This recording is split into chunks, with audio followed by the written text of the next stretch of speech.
Welcome to Empowering Plans, a show dedicated to identifying waste and undue expense in the health benefits industry, discovering ways to maximize benefits while minimizing costs, and empowering employers, administrators, and consultants to emphasize, once again, the benefit in benefit plan. Today's episode is brought to you by the FIA Group, empowering plans since 1999. Now here are your hosts, the FIA Group's own CEO, Adam Russo, and Senior Vice President and General Counsel, Ron Peck. Hello, everybody, and welcome to another episode of Empowering Plans with the FIA Group. I am your co-host, Adam Russo. Alongside me is one of my great friends, Ron Peck. Say hello, Ron. Hello, Ron. And our newest addition, Brady Bizzarro. Say hello, Brady. Hello, Brady. Folks, today we decided to change it up a little bit. You know, it's springtime coming soon, even though it's snowing outside. I mean, 2 days ago it was 75. Seriously. You delayed my flight, Adam. Yesterday it was 35. It's only a difference of 40 degrees in one day. But I still feel like today should be a flavorful, ice cream-like episode. It's balmy out there, and it's going to cool me down. We're going to do 3 scoops today. 3 scoops, meaning every one of us, all 3 of us, each get 1 scoop of ice cream. Maybe I'll get 2 scoops, so maybe I'll just get a little whipped cream.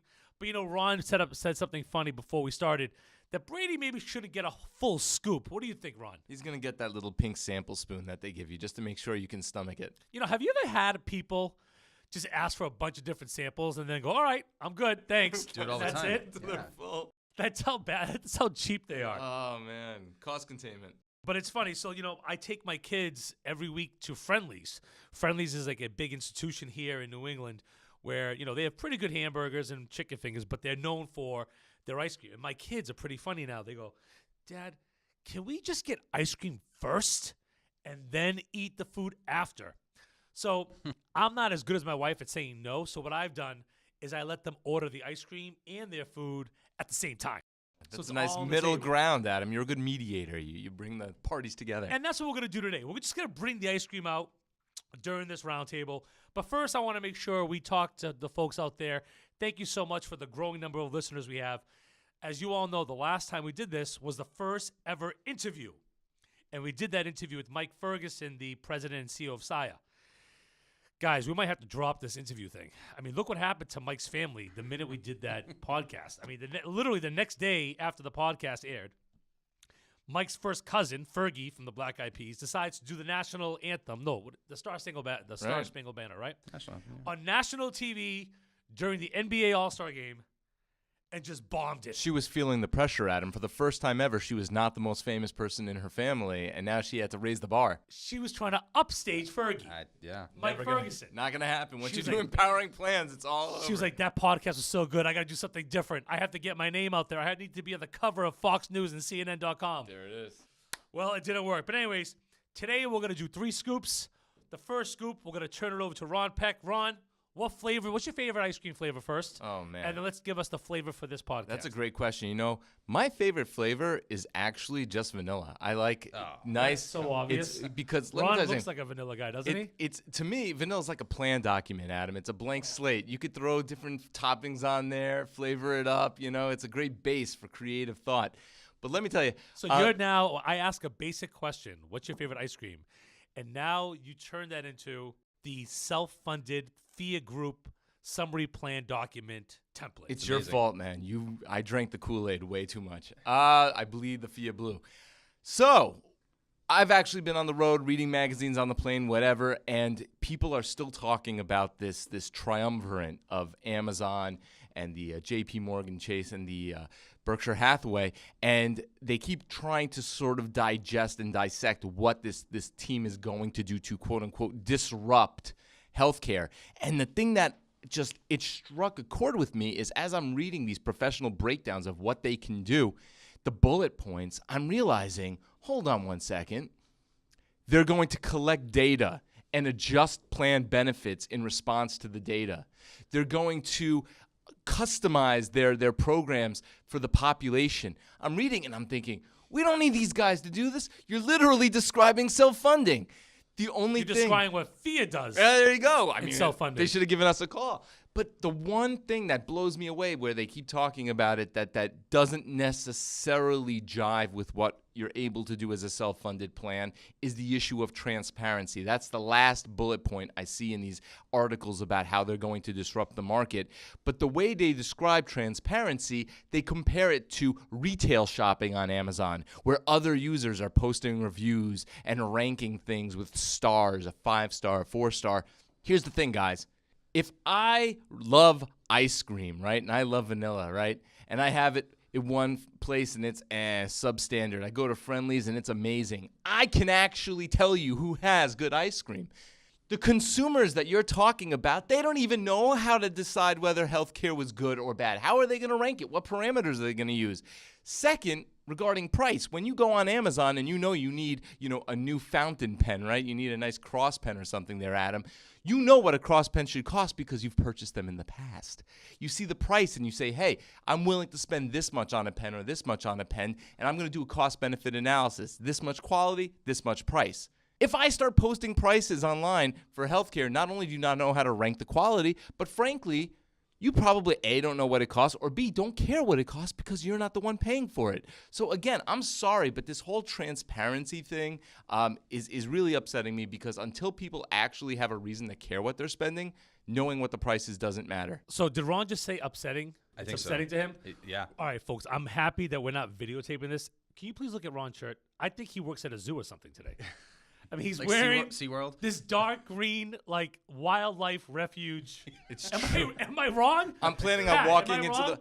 I I was mean- planning on running into the woods and taking a nap, Like, Adam, and I don't want folks, anybody you to need find see, me. Ron, please post a That's photo great. of your shirt and post it on, I don't know, put on LinkedIn. So, I mean, you came out of the elephant pen. Adam, it's just actually shoveling. It's called Hunter Green, and that's because Hunter Green. I'm hunting for ways to save our clients money on their benefit you plan. always brings it Everything back. goes That's back to a fee service. I hope he doesn't do that on the weekends. You're getting your money's worth here, folks. I am. All right, Brady.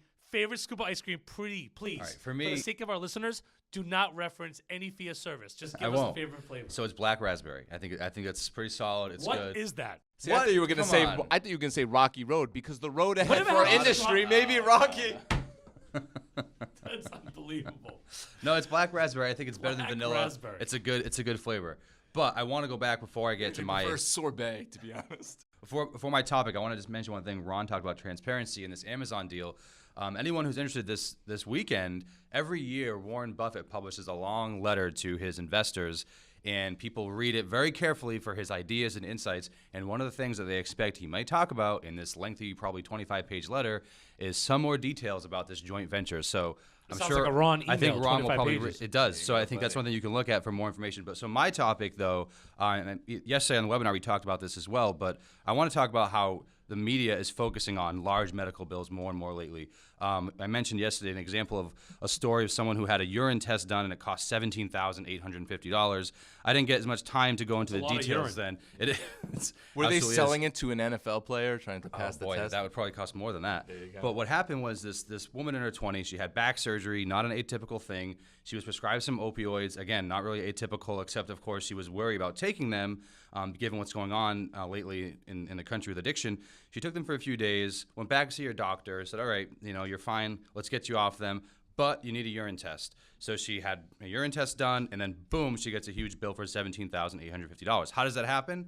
Well, a couple of reasons. One is they sent the test to an out-of-network facility, which she wasn't made aware of up front. And two, they literally tested for something like over 3 dozen different types of drugs that she wasn't even prescribed to begin with. So the lab, when they reached out and said, well, why are you charging so much? They said, oh, it's standard procedure. We just test for all these things. The doctor didn't tell us not to. And of course, when they reached out to the doctor for comment, he was sort of hiding, didn't take any answers, didn't answer any questions. But it's pretty illustrative of the point to make here, which is that these bills are getting larger and larger. And I think now you have news outlets like NPR and Kaiser Health and even Vox literally allowing people to upload photocopies of their bill on Twitter, on LinkedIn, wherever else, and to share with them these horror stories. And you have big news outlets talking about them. And I think it's going to be a good thing for cracking down on providers. This is the only way any of this is going to change, is when you make patients into consumers, and that gives them the tool to make a difference. So right now, when you look at social media, the ability for people to upload and to publish these things, put them online, it's not even the news anymore. I mean, literally, this is 24/7 news cycle, right? That's the only way any of this is going to change, because I guarantee you, if you go back 20 years, if this same thing happened, who would know about it? Nobody. Right. But now with instant gratification, with Instagram, with LinkedIn, with Facebook, and so forth, these are the kinds of stories that are going to resonate with people and potentially can change our industry and our marketplace for the better. Right, and unlike some other issues in the news lately, this is one that's not going away because people will always have to go see a doctor. People will always probably have things like back surgery, and so these big bills are going to stay in the news. They're not going to be something that moves out of the cycle very quickly. You know, I think in addition to how easy it is to communicate, Adam, Brady, another thing also is I think that for some time, we always relied on people's desire to maintain their privacy. It was this attitude that even if you could share this information, you wouldn't want to. No. But I think what you're finding with these new generations, and, oh, man, I'm going to say millennials, shame on me, but you'll find that there really is no desire for privacy anymore. People just are sharing everything. He was just giving it up. So if you're expecting people's desire to maintain their privacy to also maintain the secrecy of your billing practices, you can't hang your hat on that anymore. Right. Like, I mean, PHI doesn't apply to water cooler talk, right? You bet. And the water cooler is global. Right. That's a great point. So it brings me to my point, which is my scoop. Speaking of my favorite ice cream, sorry, folks, it's just strawberry. Is that okay? Wow. You made fun of my vanilla. You like strawberry. At least strawberry has flavor. No, it's delicious. It's good. All right, I'm surprised by that. I'm going to say I'm All surprised. right, how about purple cow? Can I say that then? It's like a black raspberry. All right. It's a black raspberry, but they call it purple cow where I live in Scituate. So sorry. So Brady and I both like the same flavor of ice cream. That's right. Kill me. Anyways, it brings me to my point of fiduciary breach. Because, again, if you're paying that bill, you're using an employee's hard-earned money. You're using an employer's contribution. There's a duty to be prudent with plan assets. To me, paying $17,000 on a bill is not prudent. Thankfully, on this one, it's not just being paid. They're fighting back. Right. But come on, guys. For every one time we see a bill be criticized or scrutinized, we see 100 that are just paid blindly. These are like termites, Adam. If you see one in the house, you know there's 1,000 behind the wall. Speaking of termites, Ron could be working for the termite. Could be. The termite removal. Extermination. The industry, extermination That's company. because I'm here to stamp out excessive bills. Oh, boy. This. Okay. So speaking of fiduciary breach, mine goes back to, and I can't get over this case, the former Aetna medical director admitting to never, I'm going to repeat this, never reviewing medical records before denying care. This is insane to me.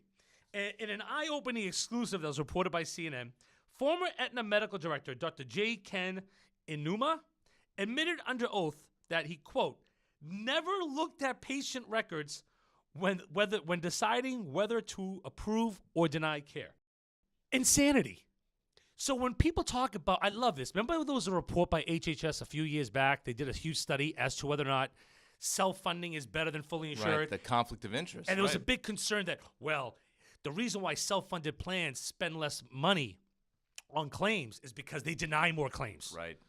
This is Aetna. This is fully insured business. This is Aetna's money. Their medical director saying deny. How I look at it, if you're a self-funded plan, if anything, you want to pay for claims because these people are your actual employees. You want them to get healthier. Why? Because they work for you. Why do they work for you? Because you expect to make a profit off them. So, for example, Pat Santos works here at FIA, right? Maybe Pat's a bad example because does Pat even work?